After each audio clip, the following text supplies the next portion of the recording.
Good morning, afternoon, or evening from whenever or wherever you are watching this video from. I'm Jack Adamas, back with my Premier League football predictions, episode 27, game week 27. Let's get straight into it.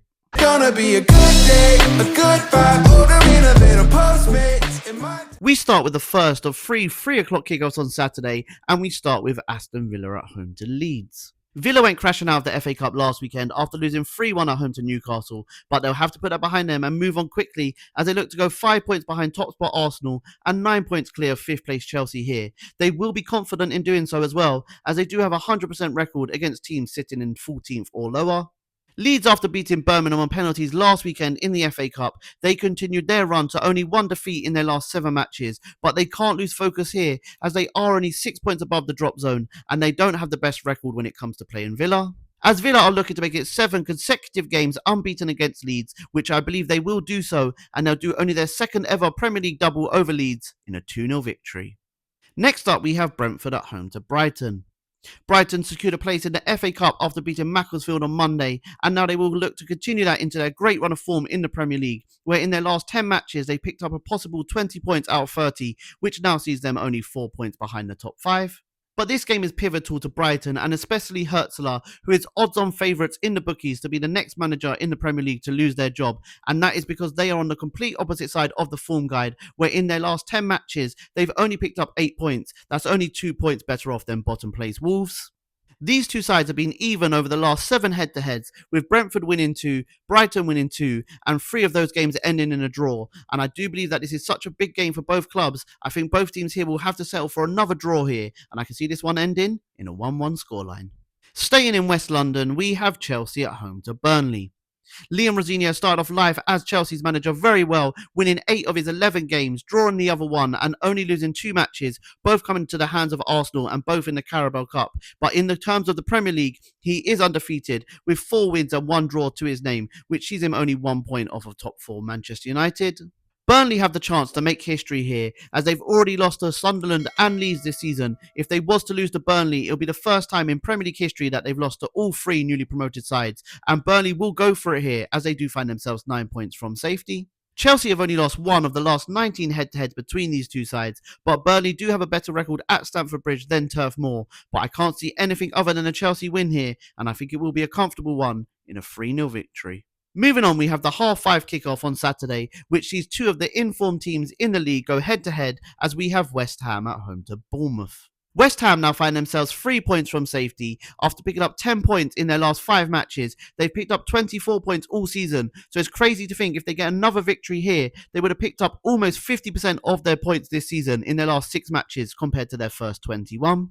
Bournemouth sit just above West Ham in the form guide as they sit third with 11 points in their last 5 matches. Only Chelsea and Manchester United have picked up more points, and the fact that Bournemouth are on a 6-game unbeaten run, they are slowly climbing that table and making a late push for the European places. But with the last 5 league head-to-heads between these two sides, all ending in a draw, I can easily see that being the case again this weekend. But I do believe that West Ham will make a big statement here, as I can see them winning here in a hard-fought 2-1 victory.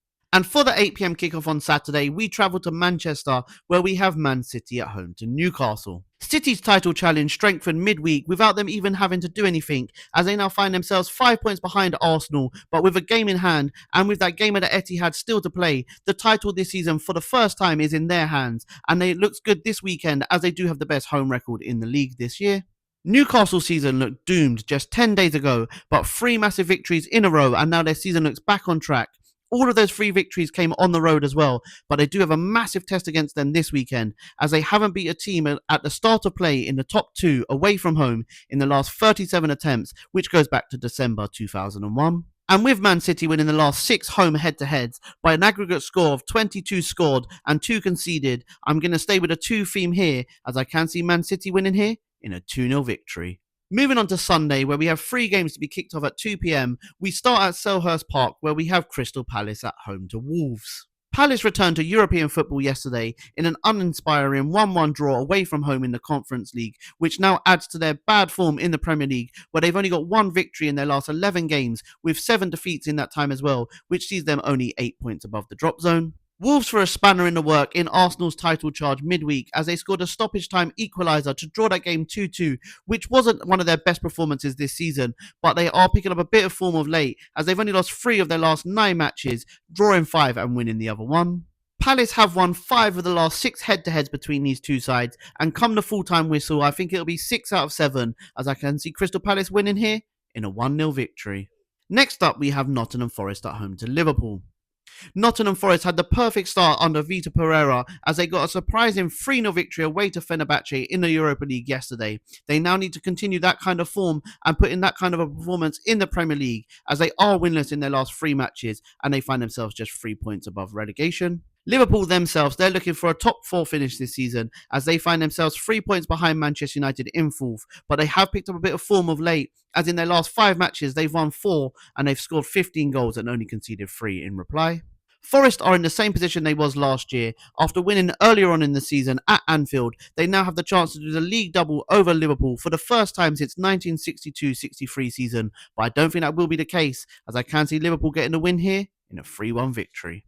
Next up, we have Sunderland at home to Fulham. Sunderland's dream season is slowly fading away as they've now lost 4 of their last 6 league matches, which has seen them drop into the bottom half of the table. But it's not all doom and gloom because if you did offer them this before a ball was kicked at the start of the season, they would have ripped your arm off to be in this position as they are right now. Fulham come here though on a similar vein of form as they are winless in their last 3 matches, which sees them 2 points and 1 place behind Sunderland in the league, and they do need to be better on the road as well, where they are winless in their last 4 Premier League matches away from home with 3 losses and a draw to their name.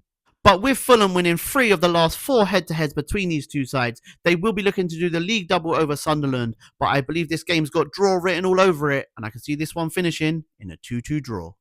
And then we have the big one at 4:30 on Sunday. It is game of the weekend. It is the North London derby as Tottenham host Arsenal. Thomas the Frank Engine took his last trip last time out, and we now move into the Tudor times at Tottenham as Igor Tudor has been appointed as his successor. But with Tottenham having a 12-day rest, will that help them as they are winless in the Premier League in the year of 2026, which is their worst start to a calendar year since 1994. But with this being Igor Tudor's first game in charge and this being a North London derby, form guide really does go out the window. I said a few weeks back that City will win the league this year, and Arsenal are starting to show signs of them crumbling as they drew midweek to Wolves, but the only thing they can do to prove people like myself wrong is come back here and get the victory straight away, and they are undefeated against Tottenham in their last 7 head-to-heads. And with Arsenal winning their last 3 consecutive trips to Tottenham, they can make it 4 wins in a row for the first time since 1955. But I can't see that happening this time round. I think fingers are pointing to a draw here, and a high-scoring one at that, with this one ending in a 2-2 draw. And to round up game week 27, it is the 8 PM kickoff on Monday, which sees Everton host Manchester United. Everton have a chance of finishing in the European places this season, but they keep falling short just as they are catching up with everybody, and that was on clear view last weekend as they went 1-0 up against Bournemouth, but they ended up going to lose that game 2-1. Manchester United have turned things round under Michael Carrick, and they are playing much more attacking football now as they got 4 victories and a draw in their last 5 matches. And in 2 of their last 3 matches, they've shown signs of the old Manchester United as they've scored in Fergie time to salvage 4 points in those 3 matches. Everton won the reverse fixture earlier on in the season in a 1-0 victory, which was their first win in 9 league head-to-heads. I do believe that Manchester United will get their revenge here though, in the same scoreline as I can see Man United winning here in a 1-0 win. Thank you very much if you are still here at the end of my video. I really do appreciate the love and support I've been getting from you guys. Please do continue to like, share, but most importantly, subscribe to the YouTube channel. Have a good weekend, guys. And remember, if you don't shoot, you can't score. Bye, guys. Have a good weekend.